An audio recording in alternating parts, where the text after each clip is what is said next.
Bajo el brillo del sol y el júbilo del pueblo, El Salvador celebró la beatificación de Monseñor Romero. Por su asombrosa vida, Romero es universalmente grande y reconocido por defender incansablemente a los más necesitados. La Iglesia ahora reconoce como beato al obispo que caminó de la mano de la gente agobiada por el dolor y quienes lo acogieron como su voz y defensor. No entiendo cuando dicen que está muerto, si aún su voz se escucha en el misterio de la fragancia limpia de los cerros.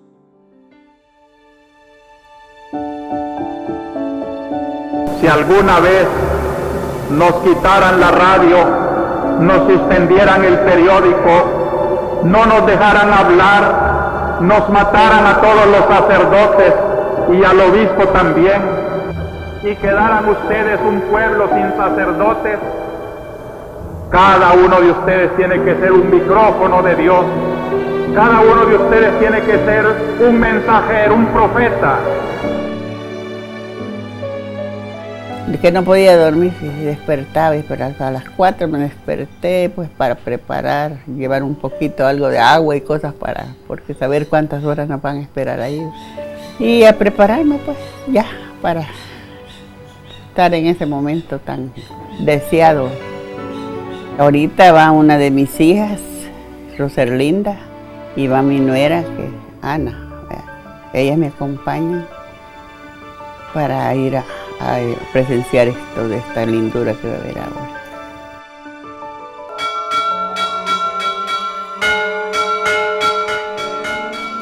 Podrán matar al profeta, pero su voz de justicia no. Nos hemos venido preparando desde que dijeron, ¿verdad? El 3 de febrero.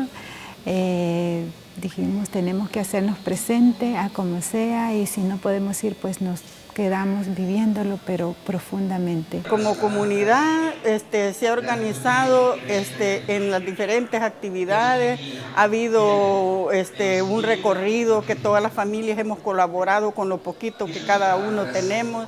De diferentes maneras hemos venido preparándonos para poder vivir, y no queda aquí, sino que tenemos como un plan, ¿verdad?, dentro de toda la formación integral comunitaria de este pueblo.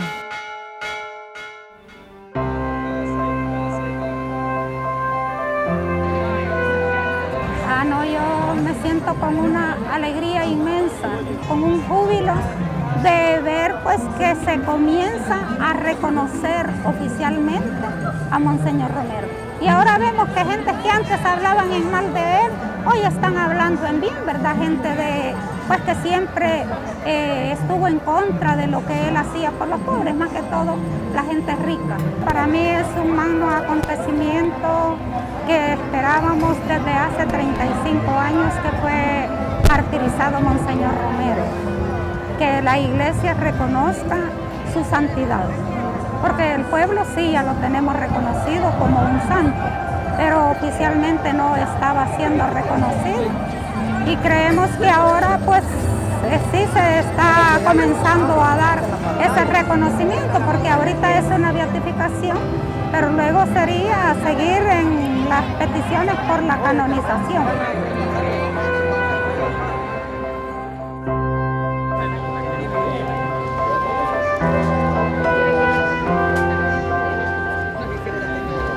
Es emocionante renovar y recoger y reencontrarse con aquella gente que realmente desde tantos años ha luchado, ha protagonizado pues por la justicia, lo cual Monseñor Romero quería, contra la corrupción, y ahora nos encontramos aquí en medio del pueblo.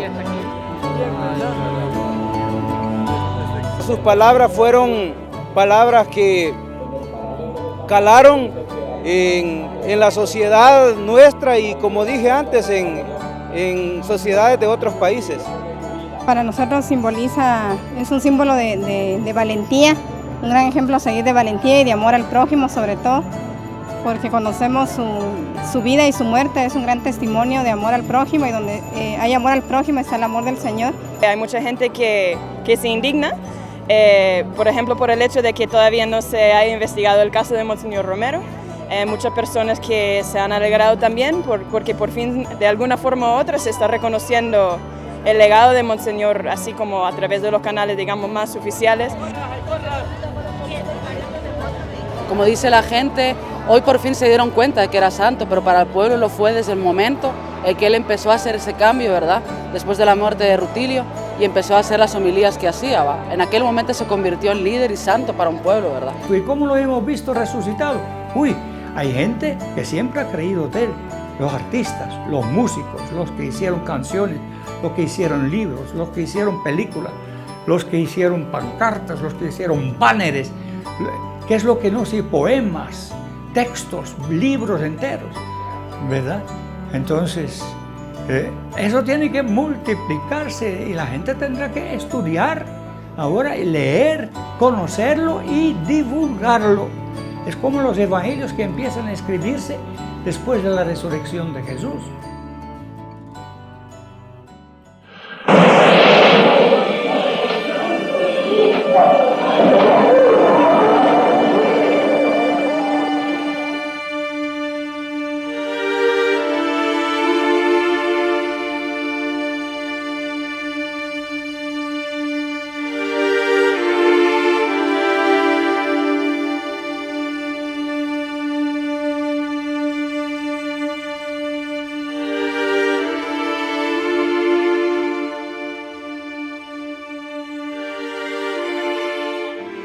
Para nosotros fue terrible porque ese día mi esposo había ido a la iglesia del Carmen, como a las 5 de la tarde, y ya estaba él.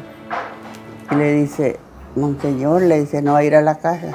No sé, le dijo, he venido a confesarme aquí con el Padre. Y andaba con mi hijo que estaba pequeño y ahí me saludas a la familia y Raúlito, cuídate, y a mi hijo, así se llamaba Raúl. Y se vino Raúl, mi esposo, y nos dice que ahí está Monseñor en el Carmen. Les manda saludos. Ah, no, dijo mi mamá, cuando él viene aquí a Santa Tecla siempre se viene a comer aquí a la casa. Y se levantó mi mamá a prepararle sus frijolitos, a preparar, pusimos la mesa, manteles y todo aquí para que él viniera a comer. Y ya estaba todo preparado cuando habla por teléfono. Sonó el teléfono y fue a contestar ella, Elvira. Y lo agarró, aló. Elvira, aquí le habla Silvia, que fue Silvita. Mírenme, se acaban de matar a Monseñor. Ay, todavía siento una cosa horrible porque imaginen nosotros esperando lo mismo y resulta que, pues, que ya lo habían matado. ¿Viste?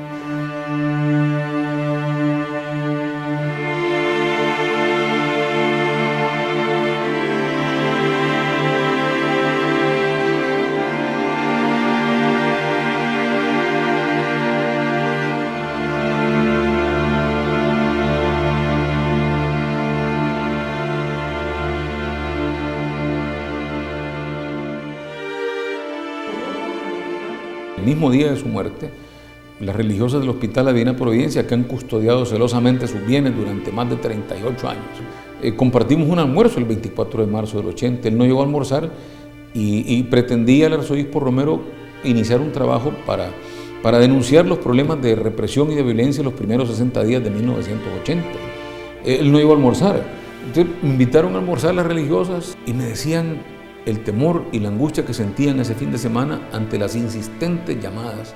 No habían teléfonos privados, no habían teléfonos celulares, solo teléfonos fijos. Ante las insistentes llamadas, ante las insistentes amenazas por llamadas telefónicas de los escuadroneros que iban a detonar el Hospital La Divina Providencia. Los amenazaban con bombas, los amenazaban con llegar a hacer matanza de los enfermos y últimamente a asesinar al arzobispo. Entonces, cuando comentaban aquello, yo les dije, no, le dije, Monseñor Romero, no lo van a tocar tan fácilmente.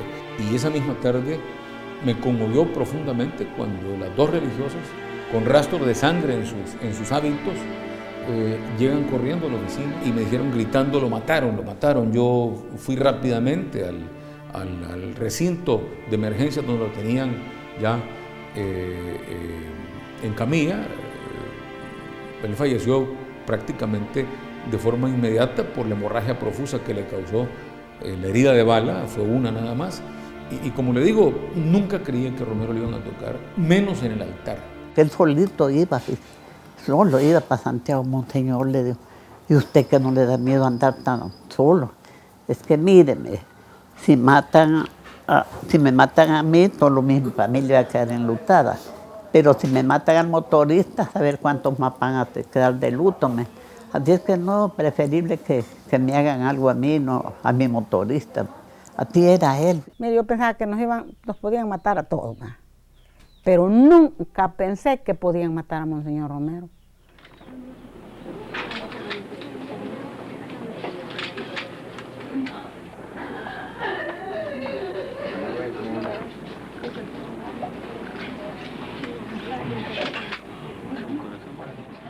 Un dolor grande.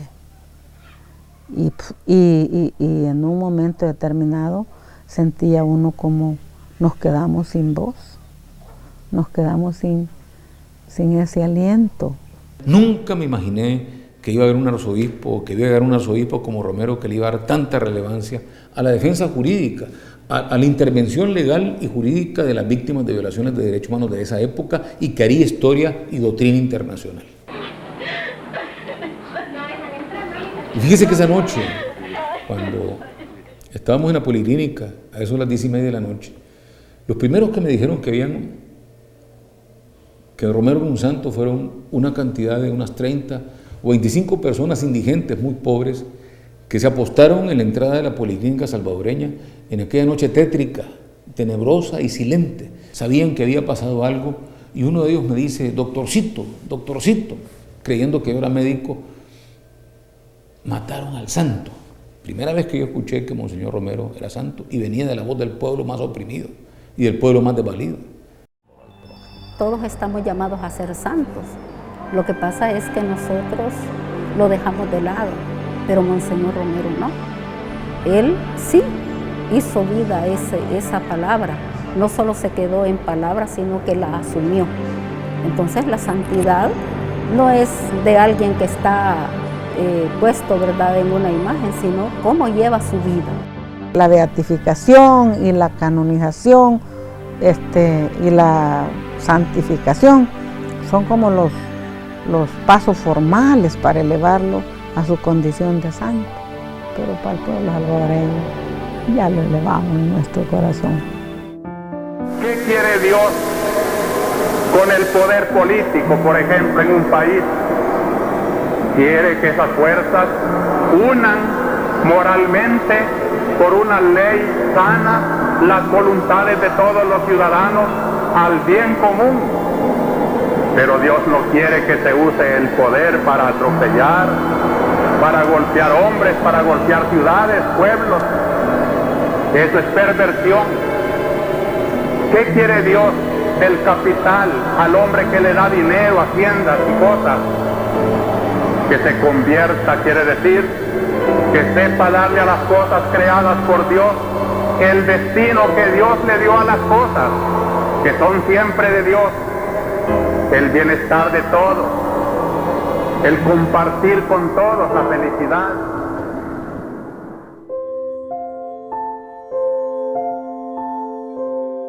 Cuando estaba aquí de obispo de aquí en Salvador, ya venía casi cada 2 semanas, cada mes, venía a comer, aquí era su mesa, ahí está la silla donde él comía. Y él decía que se sentía feliz aquí porque para él era la casa de Betania, que era su segunda casa. Y aquí decía él, a mí me dan ganas hasta de quitarme los zapatos, decía, de feliz que me siento aquí con ustedes. Las hermanitas Chacón, como se les conoce en la ciudad de Santa Tecla, fueron amigas de Monseñor Romero por 17 años. La amistad surgió en 1963 con la unión matrimonial de doña Leonor y Raúl. Este último había sido acólito del padre Romero en San Miguel.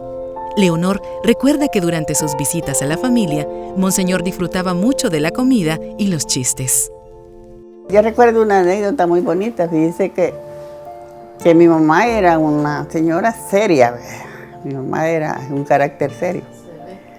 Y cuando oía que mi papá le estaba contando chistes a Monseñor, le decía, Poncho, respeta a Monseñor, deja de estarle contando chistes, le decía. Y a mi papá se quedaba callado. Y Monseñor solo se sonreía y volteaba a ver a mi papá. Cuando mi mamá daba la vuelta, que tal vez a traerle alguna tortillita tostada o algo, siga, don Poncho, cuente, siga contándomela. Y ya de repente venía otra vez mi mamá. Ay, don Poncho, ya se nos puso el semáforo en rojo, le decía, porque mi mamá se asomaba otra vez.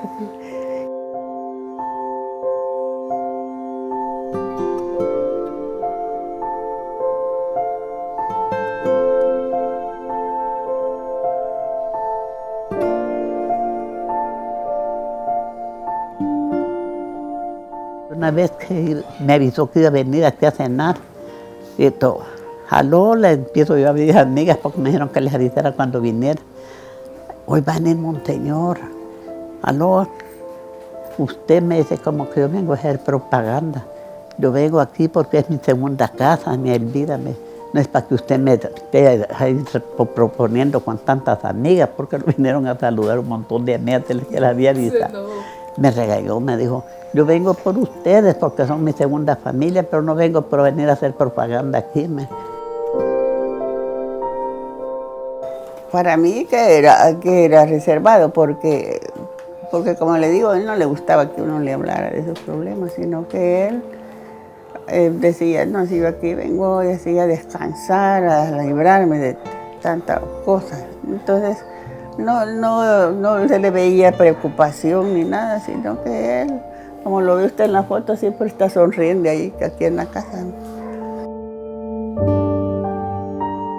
En sus homilías, todos los domingos, en sus cartas pastorales que hablaban sobre la realidad, no hablaban de otro planeta, no hablaban del cielo, sino de la realidad. Yo no me cansaré de señalar que si queremos de veras un cese eficaz de la violencia, hay que quitar la violencia que está a la base de todas las violencias, la violencia estructural, la injusticia social, el no participar los ciudadanos en la gestión pública del país, la represión. Todo eso es lo que constituye la causa primordial. De allí naturalmente brota lo demás, y es un diálogo de violencia que hay que romperlo pues por un diálogo de razón. La voz de Monseñor Romero se reconoce internacionalmente. Romero sigue siendo una voz incansable de justicia que nos dice que una vida inspirada por la fe es posible cuando priorizamos el respeto a la vida y el amor al prójimo. Su denuncia fue pública y sin ataduras, sin temores, ya que tenía una misión en este mundo. No son solo textos que leemos reverentes en la liturgia. Son realidades cotidianas cuya crueldad e intensidad vivimos a diario.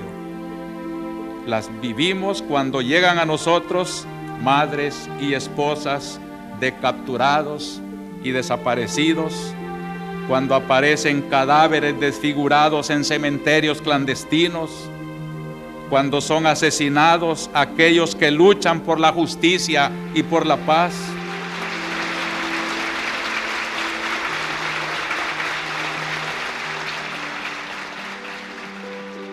Monseñor Romero significa mucho para nosotros, para la iglesia hondureña y para nosotros, porque en él se ve la esencia del cristianismo, puedes decir, él demuestra un cristianismo que integra a todo el ser humano y que no se parcializa por nada. Él siempre ha sido un personaje y una figura universal.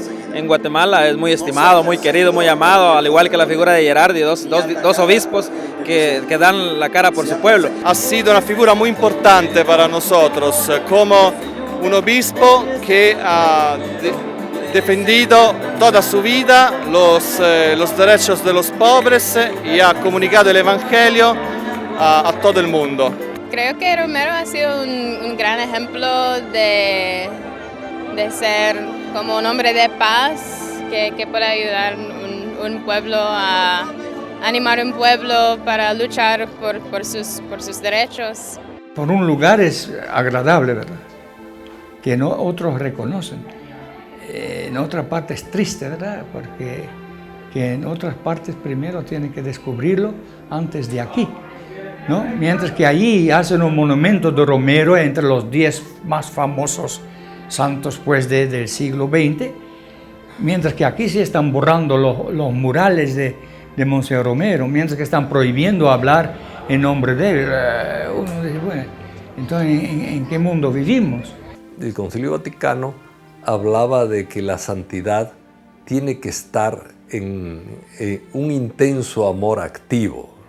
Y yo creo que esa intensidad del amor activo se da en Monseñor Romero con una amplitud muy grande. Es decir, no es un amor activo que le lleve a la limosna o que le lleve a la oración, sino que le lleva a ofrecer su vida por los demás en la construcción de la paz, en la defensa de los pobres, en la defensa de los derechos humanos, en esa tarea de ser voz de los que no tienen voz para defender sus derechos. Fue el primer defensor de derechos humanos, diría yo, pero el primer procurador de derechos humanos, el procurador general, el procurador absoluto, el procurador misericordioso de los pobres, de los derechos de los pobres en El Salvador. Recordemos que vivíamos una dictadura militar, ¿verdad? La población no podía protestar, ¿verdad?, como lo hace hoy en nuestro tiempo, ¿verdad? Entonces, porque era reprimida. Entonces, los únicos podían ser los que tenían esa autoridad, ¿verdad?, para poderlo hacer, en este caso los sacerdotes y pues por excelencia Monseñor Romero. Cuando él llegó a ser arzobispo, Monseñor Romero no era querido por el clero de San Salvador, ¿verdad?, porque todo el mundo había esperado uno que había estado en el concilio y en Medellín, Monseñor Rivera y Damas, que era un poco la confianza del clero. Y Monseñor Romero anteriormente había sido un poco contrario a estas ideas, un poco conservador. A partir de la muerte, del asesinato de Rutilio Grande, Monseñor Romero se le quita esta máscara de administrar parroquias y le entra en la evangelización. Aquí el mundo, aquí la gente espera una respuesta, espera una esperanza para el futuro, porque Rutilio había encargado su vida para los campesinos, los colonos de aquel tiempo maltratados. Bueno, Monseñor Romero estaba empeñado en construir paz en El Salvador y construirla a través de la justicia, y él sentía que en la medida en que Estados Unidos interviniera en El Salvador y interviniera a favor de un bando, complicaría la situación, acentuaría el conflicto y aceleraría la confrontación. En ese sentido, la carta de Monseñor Romero a Carter hay que entenderla como un esfuerzo por la paz.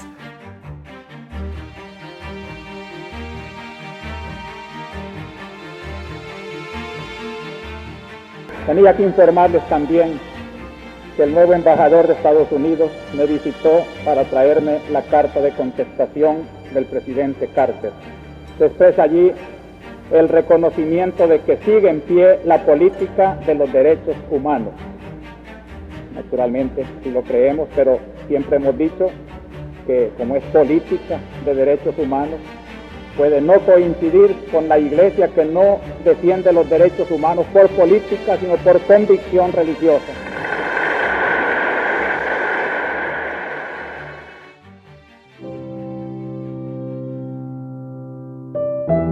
¿Por qué no voy a pedir a mis queridos hermanos sacerdotes que hagan florecer comunidades por todas partes, en los barrios, en los cantones, en las familias?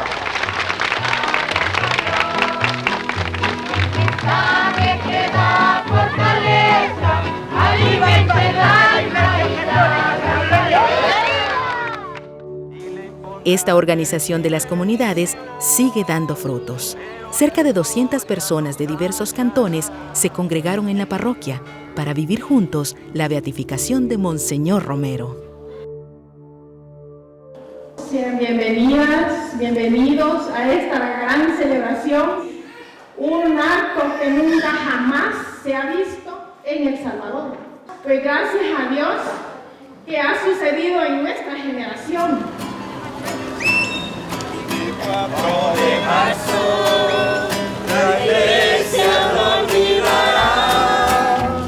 Otra vez bañan con sangre al que dijo la verdad.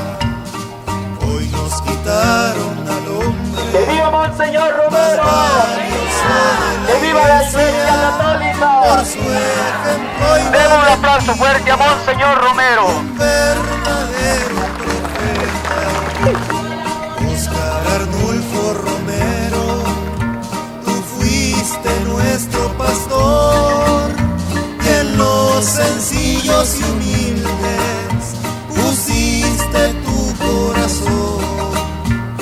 Recuerdo cuando llegabas allá por nuestros cantones a ver a los campesinos, a ver a tu gente pobre. Cuando me dijeron, vamos a la casa del Señor, ya está llegando nuestros pies a tus puertas, Jerusalén. Por mis hermanos y compañeros.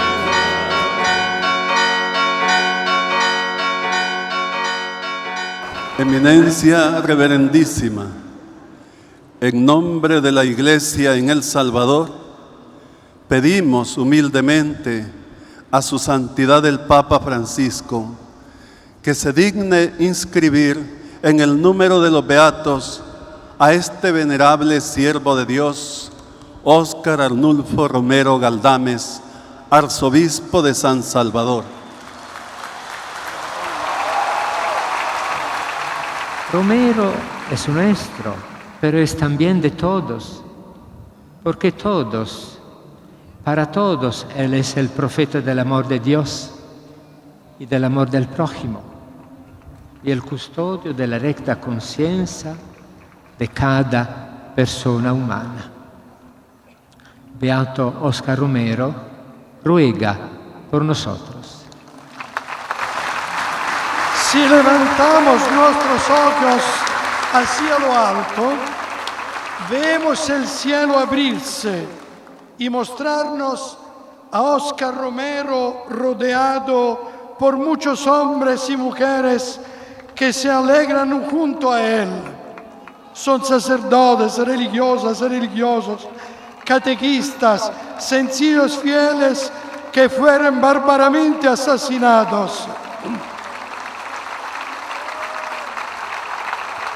Y muchos otros que lo han seguido, escuchado y amado.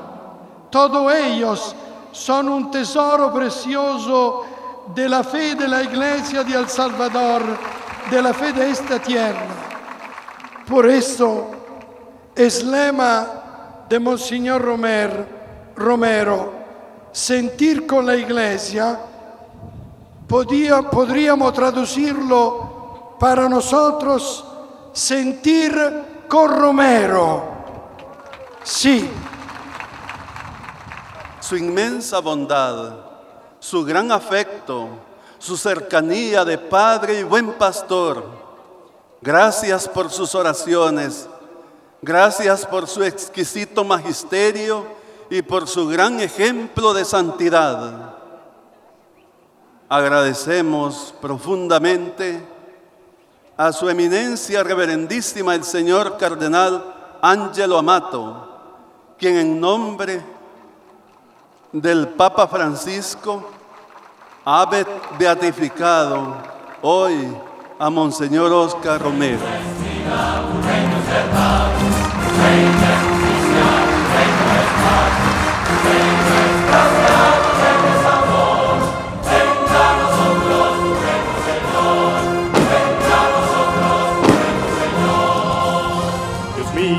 Da tu juicio al Rey, tu justicia al Hijo de Reyes, para que rija tu pueblo con justicia, a tus humildes con rectitud, para que rija tu pueblo con justicia, a tus humildes con rectitud.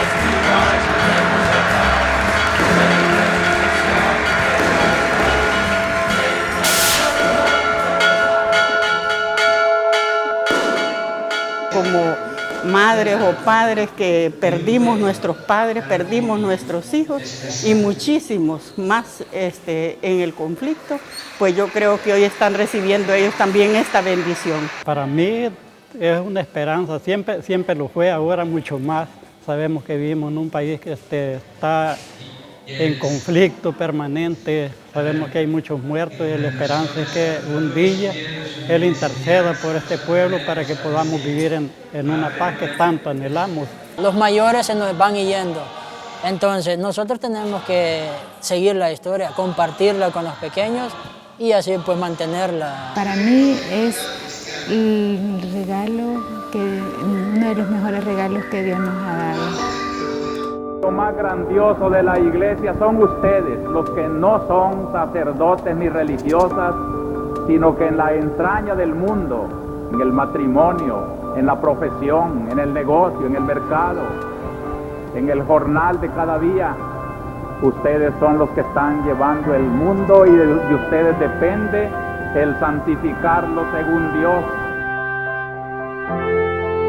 Si nosotros retomamos la palabra de Monseñor, estamos retomando también la palabra de Jesús, que es en lo que Él se apoyó constantemente para hacerle el bien a los pobres y a todos, porque no solo los pobres se benefician de una paz, ¿verdad? No solo los pobres se benefician de una reconciliación, nos beneficiamos todos, porque dejaría de haber violencia, más hermanos, y poner en práctica el mandamiento más sublime que nos ha dado Jesús, que es amarnos los unos a los otros. Yo me siento feliz y he llorado de felicidad. Hoy sí que más que nunca me siento feliz con él. Dios me dio ese regalo de haber sido amiga de él, de haberlo tenido tan cerca, pues. Y él que tan cariñoso, tan como nos quería a nosotros, pues ahora desde el cielo me siento que me más protegida por él. Espero que toda la gente se sienta orgullosa que hoy tenemos un santo salvadoreño. Por los ricos y el gobierno. Hay muchos que piensan que ya termina, pues. Ya está beato, entonces ya está bien. Pero no, aquí arranca. Entonces hay que seguirlo porque es la fiel expresión del seguimiento a Jesús, que es nuestro Señor de la historia. Monseñor Romero es un profeta mártir que defendía los derechos de las personas desprotegidas en la guerra. Una persona humilde, ayudaba a los pobres y él visitaba a los enfermos, él ayudaba a las personas. Es alguien valiente, que los quiere, que los ama. Dio la vida por el pueblo y nos daba los derechos a las demás personas. Es un hombre humilde, amable.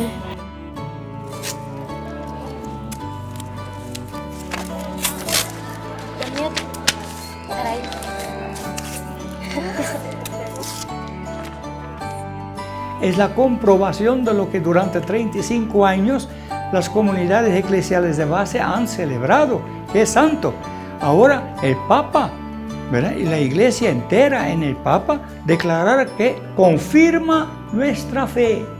Yo creo que hoy la beatificación le da un gran espaldarazo a ese modelo de santidad que tiene dimensiones políticas y dimensiones políticas orientadas a la justicia social, orientadas al bien común, orientadas en definitiva a lo que es el mensaje del Evangelio de amar a los pobres, servirles y buscar el desarrollo digno para todos.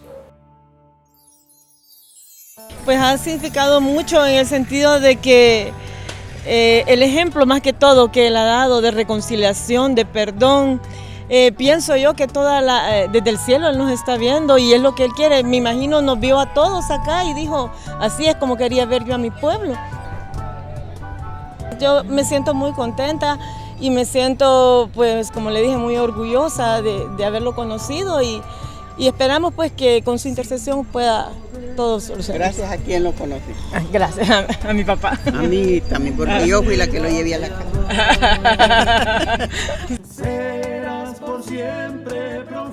A Monseñor Romero lo vieron no como un jerarca, sino como Jesús. ¿Verdad? Eso fue la genialidad, Él no lo hizo para eso, pero eso es la genialidad. Y apareció, como dice Yacuría después, con Monseñor Romero apareció Dios en El Salvador. La esperanza justiciera, brindando liberación.